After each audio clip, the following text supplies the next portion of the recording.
검찰이 신천지 이만희 교주에 대해 수사에 들어가자 신천지 간부들이 온라인 전쟁을 선포하며 조직적인 댓글 공작에 나선 정황이 포착됐습니다. 신천지 간부들은 추미애 장관이 신천지에게 코로나19 확산 책임을 뒤집어 씌우고 있다고 주장하며 추미애 장관 탄핵 청원에 동의할 것을 지시하기도 했습니다. 예장통합총회 2단 대책위원회가 인터콥 선교회에 대한 참여 자제, 예의 주시 제재를 유지하기로 했습니다. 이 대위는 인터콥의 신학적 문제가 시정되지 않았고 교회와 선교 현장에서의 피해가 계속되고 있어 제재를 해제하기 어렵다고 밝혔습니다. 목회자들의 설교 준비와 변화하는 세상을 이해하는 데 도움이 되는 통계 자료를 전해드리는 목회앤데이터. 오늘은 2050년까지 세계 종교 인구가 어떻게 변할지 알아보겠습니다. 여러분 안녕하십니까? CBS 뉴스입니다. 검찰이 신천지 이만희 교주에 대해서 수사에 들어가자 신천지 간부들이 온라인 전쟁을 선포하며 조직적인 댓글 공작에 나선 정황이 포착됐습니다. 신천지 간부들은 추미애 장관이 신천지에게 코로나19 확산 책임을 뒤집어 씌우고 있다고 주장하며 추미애 장관 탄핵 청원에 동의할 것을 지시하기도 했습니다. 오요셉 기자입니다.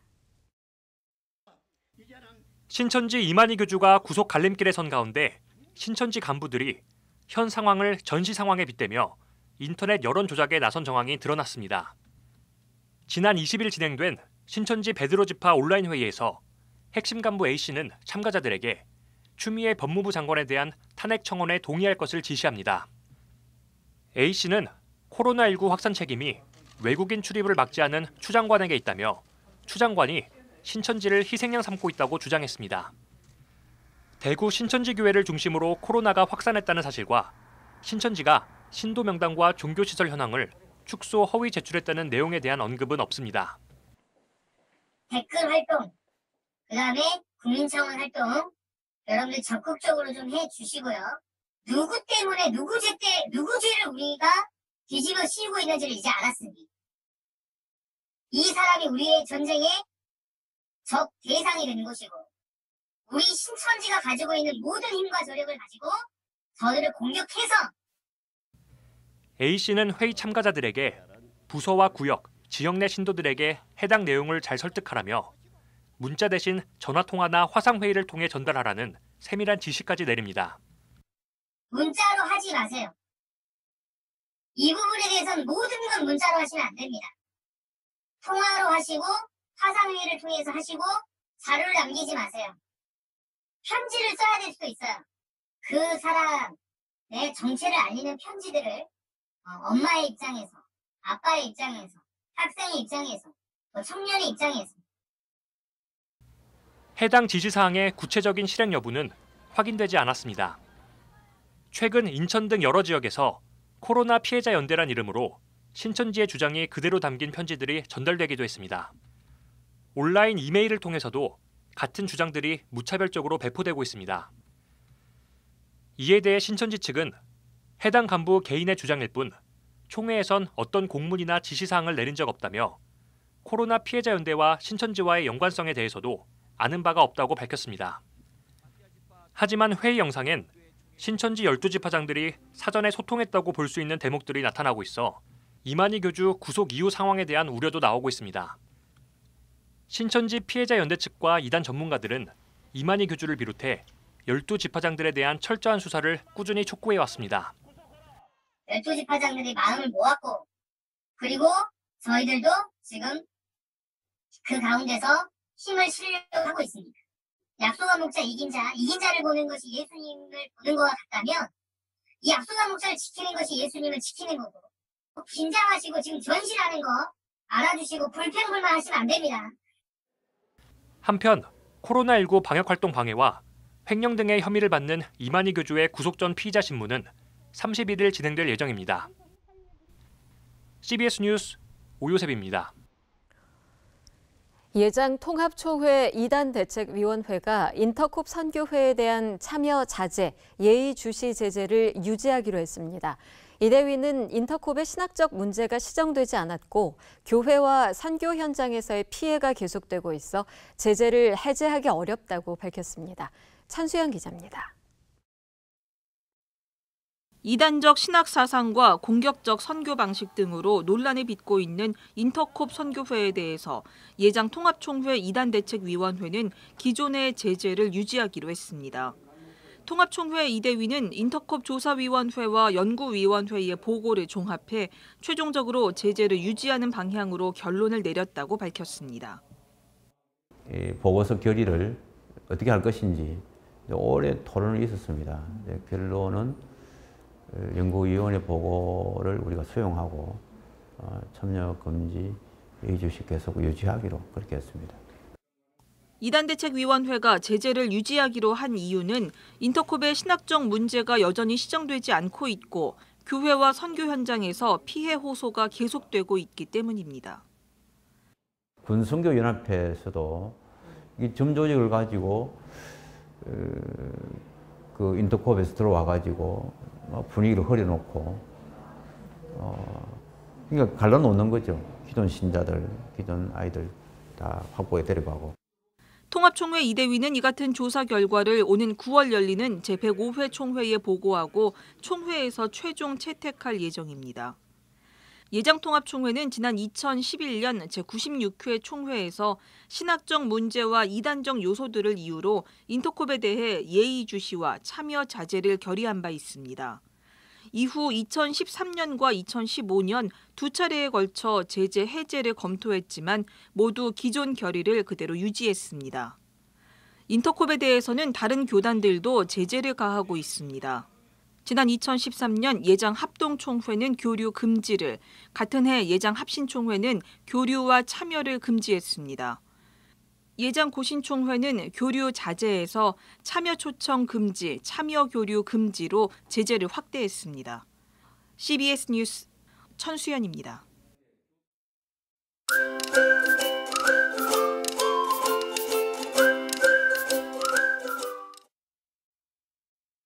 목회자들의 설교 준비와 변화하는 세상을 이해하는 데 도움을 주는 시간이죠. 목회인데이터 순서입니다. 오늘은 미래의 세계 종교 인구는 어떻게 변화돼 있을 것인지 알아보겠습니다. 목회데이터 연구소 김진양 부대표 나오셨습니다. 안녕하세요. 네, 안녕하세요. 네, 앞으로 어떤 종교의 증가 속도가 제일 빠른 것으로 분석됐습니까? 네, 미국에 있는 그 리서치 재단인 퓨 리서치라는 재단이 있는데요. 여기서 그 조사를 해서 그것을 예측한 결과를 보면 2010년도에 기독교 전 세계 인구가 22억 명, 그러니까 약 31% 정도를 차지했었는데요. 2050년도에는 29억 명으로 31% 비중 그대로 유지가 될 것으로 예측을 하고 있습니다. 네. 그런데 이슬람교는 2010년도에 전 세계 인구의 23%인 16억 명이었거든요. 그런데 이것이 40년 후인 2050년도에는 전 세계 인구의 30%를 차지하는 28억 명으로 늘어나게 됩니다. 네. 이 40년 기간 동안의 기독교와 이슬람교의 증가율을 보면 기독교는 35% 증가를 했는데 이슬람교 인구는 무려 73% 증가를 했어요. 그래서 기독교의 2배 이상 증가를 했죠. 그래서 전 세계 종교 중 가운데서 이슬람교가 가장 증가 속도가 빠른 종교로 그렇게 나타났습니다. 네. 무슬림이 가장 빠르게 늘 것이다, 이런 조사 결과가 나왔는데 이유를 살펴보겠습니다. 어떤 이유가 가장 컸나요? 예, 뭐 여러 가지 이유가 있을 텐데 우선 가장 기본적인 이유로 보면 합계 출산율이 높다는 겁니다. 그러니까 합계 출산율이라고 하는 거는 만 15세부터 49세 여성이 일생 동안 낳는 자녀의 수를 이제 저희가 합계 출산율이라고 얘기를 하는데요. 네. 2010년도에를 보면 기독교인의 합계 출산율이 2.7명이었어요. 근데 이슬람교에서는 3.1명으로 0.4명이 높았습니다. 그러니까 기독교의 여성 한 명이 평생에서 2.7명의 자녀를 낳는다면 이슬람교의 여성은 3.1명을 낳는 거죠. 이렇게 합계 출산율의 큰 차이가 인구 증가의 변화를 가져오는 가장 큰 요인인 것 같습니다. 예. 연령 구성으로 봤을 때 그렇다면 가장 젊은 인구를 유지하는 종교는 또 어디일까요? 예, 2010년도에 0세부터 14세 인구의 종교별 비율을 보면 무슬림은 전 세계 무슬림 인구 중에 0세부터 14세가 34%를 차지하고 있습니다. 그런데 힌두교인은 30%였고요. 기독교인은 27%로 이슬람교 교인들의 연령 인구 0세부터 14세 인구 비율이 가장 높은 것으로 그렇게 나타나고 있습니다. 네. 가장 젊은 종교라고 볼 수 있죠. 근데 2050년도에를 보면 2050년도에는 무슬림이 24%, 기독교인이 23%, 유대교가 19%에서 2050년도에도 여전히 무슬림, 이슬람교인들이 젊은 사람의 비중이 가장 높은 것으로 그렇게 나타나고 있습니다. 예, 무슬림의 증가 속도가 제일 빠르고 또 가장 젊은 인구 구성 비율을 유지하고 있는 종교도 역시 이슬람교이고, 그렇다면 2050년 전 세계 기독교인 수는 어떻게 될 것으로 조사됐습니까? 예, 2050년도 전 세계 기독교인의 인구 수는 29억 명 정도 예상이 됩니다. 전 세계 인구 중에 31% 정도를 차지하는 것으로 보여지는데요. 대륙별로 보면 사하라 이남 아프리카 지역이 기독교인 비율이 115%로 증가를 한 겁니다. 반면에 유럽 지역은 18% 감소하고요. 북아메리카 지역은 8% 정도만 늘어나는 것으로 그렇게 이제 보여지고 있어요. 그래서 기독교인의 인구 가운데에서 아프리카 지역의 인구는 늘어나지만 유럽 지역의 인구가 많이 감소되는 그런 특징을 보이고 있습니다. 이번 조사 결과가 시사하는 바는 어떤 게 있을까요? 네. 지금 현대 사회는 그 탈종교 사회 혹은 세속화 사회라고 이야기하고 있지 않습니까? 그런데 이번 조사 결과를 보면 전 세계 무종교인 인구가 2010년도에 11억 명이었어요. 그것이 2050년도에는 12억 명으로 1억 명 정도 늘었습니다. 그런데 전 세계 인구 비율로 보면 오히려 3%가 줄어들었거든요. 무종교인의 숫자가 줄어들었다는 거죠. 네. 이렇게 보면 전 세계적으로 종교 인구가 줄어든 게 아니라 오히려 늘어난 거고, 그것이 종교의 영향력이 감소됐다기보다 좀 늘어난 것으로 그렇게 보여질 수 있습니다. 하지만 지역별로 많은 차이가 보이고 있는데 유럽과 북미는 확실하게 무종교 인구가 늘어나고 있어요. 여기서는 기독교 인구가 지금 감소하고 있고요. 이런 특징을 보이고 있습니다. 그런데 이런 북아메리카 지역과 유럽 지역에서 기독교 인구가 감소하고 있는데 그 빈틈을 파고드는 것이 무엇이냐면 바로 이슬람교입니다. 그래서 이슬람교가 많이 증가하고 있는데 이슬람교가 기독교 북미 대륙에서 무려 197%가 증가되고 있어요. 기독교 인구는 감소하고 있는데 무려 그 200배 가까이 무슬림 인구가 증가되고 있는 것을 보여줄 수 있죠. 그런데 이런 현상들은 꼭 그 유럽과 미국에서만 이루어지는 건 아닙니다. 우리나라도 그런데요. 우리나라에서 보면 2005년도에 종교 인구가 53%, 무종교 인구가 47%였습니다. 그런데 10년 후인 2015년에는 종교 인구가 44%, 무종교 인구가 56%로 해서 무종교 인구가 종교인 인구를 뛰어넘었죠. 무려 9% 정도 이제 증가를 했던 결과가 나타납니다.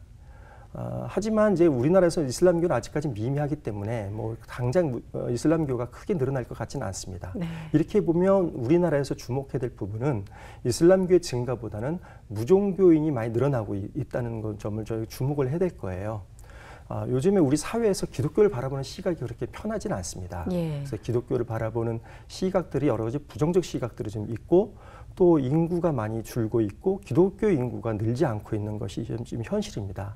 따라서 이런 모든 것들을 좀 감안을 해서 적극적인 선교 전략과 목회 전략을 세워야 앞으로 기독교가 우리 사회에서 그 영향력을 잃지 않고 더 발전할 수 있는 종교로 나타날 것으로 그렇게 보여집니다. 그렇게 문제의식을 갖지 않는다면 우리나라도 뭐 북아메리카나 유럽처럼 그들의 전철을 밟을 가능성도 있겠네요. 그렇죠. 자, 지금까지 세상과 교회의 흐름을 통계로 살펴봤습니다. 목회데이터 연구소 김진양 부대표 함께했습니다. 오늘 고맙습니다. 네, 감사합니다.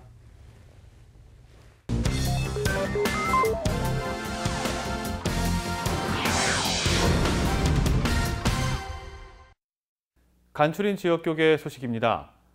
경북교직자협의회를 비롯해 대구 경북 지역의 교계와 시민단체가 포괄적 차별금지 법안을 반대하는 내용의 성명을 발표했습니다. 경북교직자협의회와 경청노회, 대경교수선교회, 다음세대 교육연대 등 단체들이 포괄적 차별금지 법안을 반대한다는 성명을 발표했습니다. 이날 기독교계와 학술계 등 다양한 분야의 단체들은 지난 6월 29일 발의된 포괄적 차별금지 법안이 종교기관 고유의 권한을 축소시킬 뿐 아니라 비윤리적이며 비교육적이라는 내용의 기자회견도 진행했습니다. 우리의 다음 세대를 지켜내기 위한 것입니다. 그저 우리가 생각하는 평범한 가정, 정상적인 가정, 이런 것들이 옳은 거라고 우리 다음 세대에 계속적으로 가르칠 수 있는 그런 법이 유지되기를 위한 마음으로 부산 CBS가 코로나19 극복을 위한 특집 라디오 기도회 주여 우리를 살리소서를 진행했습니다.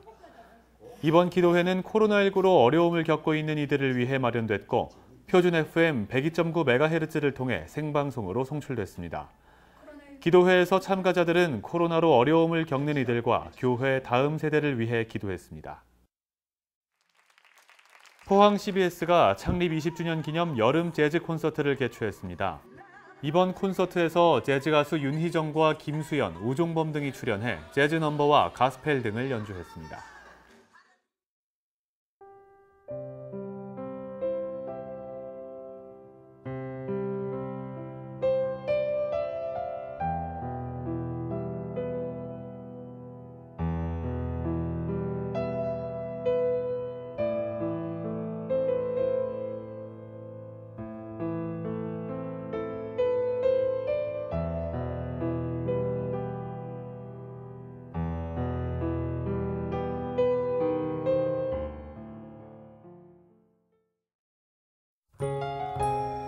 내일은 새벽부터 아침 사이 충청도와 전라도를 중심으로 매우 강한 비가 내리겠습니다. 이 밖에도 전국 곳곳에 국지성 호우가 내릴 것으로 보여 피해 없도록 유의하셔야겠습니다. 내일 아침 최저 기온은 22도에서 25도, 낮 최고 기온은 27도에서 34도로 예상됩니다. CBS 뉴스를 마칩니다. 시청해주신 여러분 고맙습니다.